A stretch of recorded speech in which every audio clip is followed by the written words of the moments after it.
Video کو like کریں، ہماری چینل کو سبسکرائب کریں، پاس والی بیل آئیکن کو دبا دیں تاکہ ہماری آنے والی ہر نیو ویڈیو کی نوٹیفیکیشن آپ کو ملتی رہے۔ ہندوستان کی سرزمین یہ نرم سرزمین ہے، ہندوستان کی سرزمین یہ بہاروں کی سرزمین ہے، ہندوستان کی سرزمین یہ محبتوں کی سرزمین ہے، ہندوستان کی سرزمین یہ الفتوں کی سرزمین ہے، ہندوستان کی سرزمین یہ ہر موسم کے شباب کی سرزمین ہے۔ یہاں جیسی گرمی ہوتی ہے ویسی سردی بھی ہوتی ہے اور ویسی برسات بھی ہوتی ہے۔ پھر ہندوستان کے اندر کوئی ایک پھول ایسا نہیں ہے جس کی کمی ہو۔ یہاں گلاب بھی کھلتے ہیں، یہاں پر نسرین بھی ہے، یہاں پر نسترن بھی ہے، یہاں پر سوسن بھی ہے، یہاں پر چمیلی بھی ہے، یہاں پر البیلا بھی ہے، یہاں پر رات رانی بھی ہے، یہاں پر کمل بھی ہے، یہاں پر لالا بھی ہے، یعنی کہ سارے پھول یہاں ہیں۔ اسی طریقے سے سارے موسم یہاں ہیں، اسی طریقے سے ساری بہاریں یہاں ہیں، اسی طریقے سے ساری خوشبوئیں یہاں ہیں۔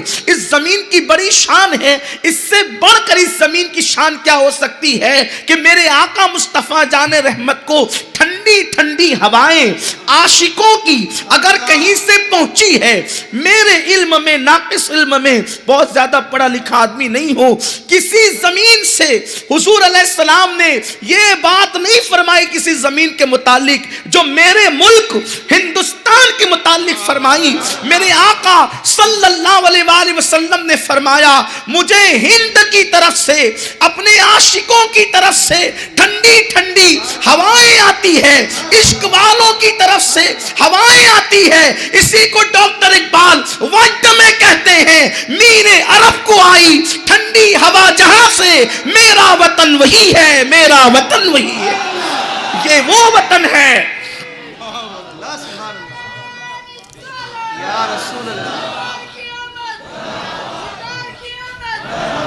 یہ وہ وطن ہے جہاں سے عشق کی خوشبو، جہاں سے ٹھنڈی ہوائیں مدینہ منورہ تک پہنچی ہے۔ اللہ اکبر! یہاں کی ہواؤں کا اثر تو دیکھو، ہوا یہاں سے چلتی ہے اور مدینہ منورہ میں پہنچتی ہے، اور سرکار فرماتے ہیں عاشقوں کی طرف سے خوشبو آ رہی ہے، عاشقوں کی طرف سے ہوائیں آ رہی ہے۔ پتہ چلا یمن والوں کو چادریں دی، وہ بھی مبارکباد کے مستحق ہے، شام والوں کو دعا دی، وہ بھی مبارکباد کے مستحق ہے، نجد والوں کو دعائیں ضرر دی، ان کا اپنا معاملہ ہے، ہند والوں کو عشق و محبت کی سند عطا فرما۔ نعرہ تکبیر، نعرہ رسالت، خواجہ کا ہندوستان، خواجہ کا ہندوستان، علماء اہل سنت۔ حضور نے فرمایا عاشقوں کی طرف سے آ رہی ہے ٹھنڈی ہوائیں عاشقوں کی۔ ارے وہ شاہ کون تھے؟ ان کو میں نامزد تو یہاں نہیں کر سکتا، لیکن پورے وثوق کے ساتھ جن کے نام لے سکتا ہوں، جن عاشقوں کی طرف سے ٹھنڈی ٹھنڈی ہوائیں پہنچی تھی، اسی عاشقان رسول میں کوئی داتا علی حجوری ہے، کوئی معین الدین اجمیری ہے، کوئی بختیار کاکی ہے، کوئی فرید الدین پاک پٹنی ہے، کوئی اللہ اکبر نظام الدین محبوب الہی ہے، کوئی صابر کلیری ہے، کوئی مخدوم اشرف سمنانی ہے، کوئی دات اللہ اکبر، کوئی شاہ ولی اللہ محدث دہلوی ہے، کوئی عبدالعزیز محدث دہلوی ہے، کوئی فضل خیر آبادی ہے، کوئی کافی مراد آبادی ہے، کوئی امام اہل سنت امام احمد رضا محدث بریلوی ہے، کوئی حضرت مولانا ضیاء الدین جے پوری ہے۔ یہ عاشقوں کی خوشبو پہنچی حضور تک۔ ایک بات بتاؤں، جب عاشقوں کی ہواؤں میں اتنی تاثیر ہے کہ مدینے تک صدیوں پہلے پہنچی، تو عاشقوں کی آواز میں تاثیر کا عالم کیا ہو۔ لوگ کہتے ہیں سلام پڑھتے ہو تو وہاں کیسے پہنچتا ہے؟ ہم سے نہ پوچھو، حضور سے پوچھو۔ عاشقوں کی تو ہوائیں بھی پہنچتی ہیں، یہ حدیث کے عاشقوں کی تو ہوائیں بھی پہنچتی ہیں۔ جن کی ہواؤں کا یہ حال ہے، ان کی آوازوں کی شان کا عالم کیا ہو۔ تو یہ زمین وہ زمین ہے جو پہلے سے منتخب ہے نگاہ قدرت میں۔ یہ زمین وہ زمین ہے جو منتخب ہے نگاہ رسالت میں۔ یہ زمین وہ زمین ہے جو منتخب نگاہ ولایت میں، نگاہ قدرت میں کیسے منتخب ہے کہ جنت سے جو پہلا آدمی اتارا وہ کسی اور ملک میں نہیں، وہ میرے ملک میں، آپ کے بھارت میں، ہمارے ہندوستان میں اتارا۔ پہلا آدمی جو اتارا آدم، جسے بلکہ آدمی جس کے طفیل لوگ بنے ہیں اس آدم کو اتارا۔ آدمی تو بعد میں ہوئے، آدم پہلے ہوئے نا۔ اور پھر میں بہت دور اور دیر تک نہیں لے جاؤں گا آپ کو، اتنا ضرور کہوں گا، یہی وجہ تو ہے کہ سب سے پہلے نور مصطفیٰ اگر کسی زمین کے خطے نے دیکھا تو وہ اپنے ہندوستان کے خطے میں دیکھا۔ نور مصطفیٰ پہلے خطے ہند نے دیکھا۔ کیسے؟ آدم آئے تو خالی ہاتھ نہیں آئے، پیشانی میں نور مصطفیٰ لے کر آئے، تو آدم کی پیشانی سب سے پہلے جس نے دیکھی وہ ہندوستان کی زمین نے دیکھی۔ بہت دور اور دیر تک نہیں جاتے، ایک دو بات اور پڑھ دوں۔ سب سے پہلی اذان اگر کہیں ہوئی ہندوستان میں ہوئی۔ لوگ کیا اذان پہ پابندیاں لگائیں گے؟ جب کسی کا باپ نہیں تھا تو بھی اذان ہو رہی تھی، جب کسی کا باپ تو بھی اذان۔ کیسے؟ پہلی اذان دینے والا اس زمین پر کوئی انسان نہیں، کوئی مولوی مولانا نہیں، سب سے پہلی اذان جس نے اس زمین پر دی ہے۔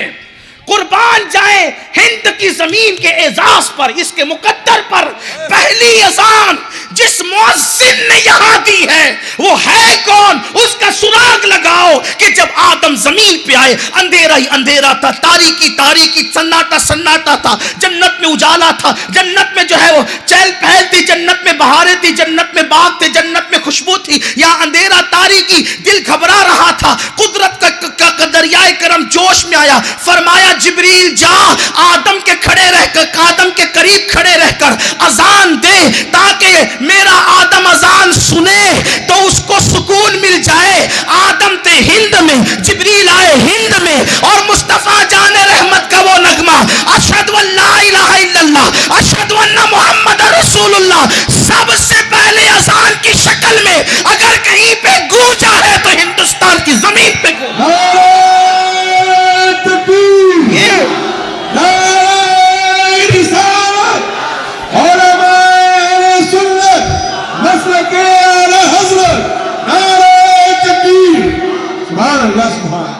سب سے پہلی اذان اس زمین پر جبریل امین نے دی ہے۔